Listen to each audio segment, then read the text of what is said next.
the luxuries we have. We live in a world of luxury where you turn a tap, you have the water, you press a button, and then you have the light coming in. Actually, there are guys who have worked hard to get this to us actually now in the world which we are living in actually, and they have thought about life beyond their generation. We at KTA think about it and we take it seriously. We feel that it's a responsibility which is there with us, that we should not just address the need of the present, but also look into the future. So whenever we get a project, we look into the challenges. I think unless if there's no challenges, there's no fun in working on a project actually. So we kind of dig down and we find the challenge in the project actually. And addressing those challenges is not just about answering the problems which is there at the present, but also to bring out a solution for the future.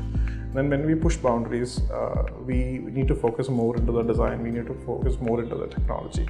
And that's where tools like BIM come in, where it will kind of help us to actually achieve it and also bring it to reality actually. When we wanted to use technologies across the firm, what we wanted to do was we wanted drawings not just to be drawings, but then a bigger information model than what it could possibly be.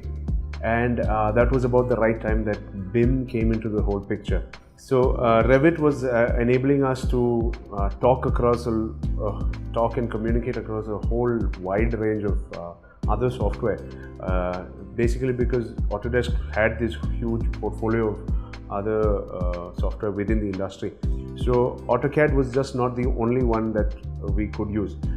You could still import and export between Revit and AutoCAD or with 3ds Max or any other software. Implementing BIM into an existing industry where BIM is very bleak, it is a really major task, literally Herculean task. But we did it with a lot of patience. So trainers came in from different domains and who have handled BIM, particularly not only in Revit, in other softwares as well. And we've taken their combined opinions and consolidated into preparing a customized curriculum for our training program. It's also the support from Autodesk that has been there throughout, from the day we've purchased the building design suite or any other product that we purchased from them over the years. They have been supportive throughout. So their technical support sort of gave us directions as to where we were headed, where we needed to go. That expertise level right now has gone to a totally different high at the moment, especially when we've worked with projects like our flagship project, the Aquatic Resort. We've taken it across different domains, not just architecture, but architecture, structural, MEP, naval architecture, landscape, and we've been able to document everything, and that one unified model is available for any person to use for any other further design. Like we've stepped up into the phase 2 of the construction of the new of the Aquatic Resort itself, and expansion has been so much more simpler, especially with it being a modular design. Currently we are undertaking, we were handling into 4 main verticals. We have the residential, we have the commercial, we have the hospitality and retail. Hospitality is one major sector that we focus on to. And if you look at our project, one of our flagship project is the Aquatic Resort, which we have done in Kerala.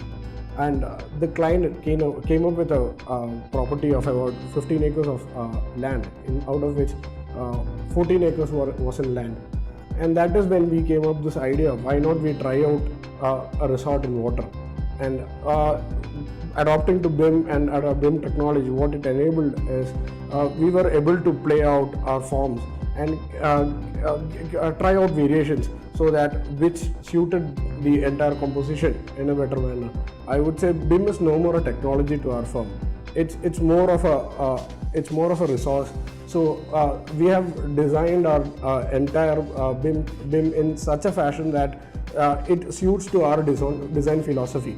So any new person who comes into our office, who plugs into our office, he comes under that same philosophy. So BIM actually enabled in giving all those facilities which we would have to feed for a new client, a new person joining our firm. This adoption of BIM has reduced the entire workload on the entire office. Any building that you design, that you get to build, lasts at least 50 years is the lifespan of a minimum building. So you need to think about what's going to happen 50 years down the lane, how the kind of building in the setting 50 years down the lane would react to the street, to the people, and how the people who are living inside, the people who actually look at it. So you are actually kind of directly connected with the society as such. And BIM as a platform actually helps us in addressing the needs not only of the present but also the future.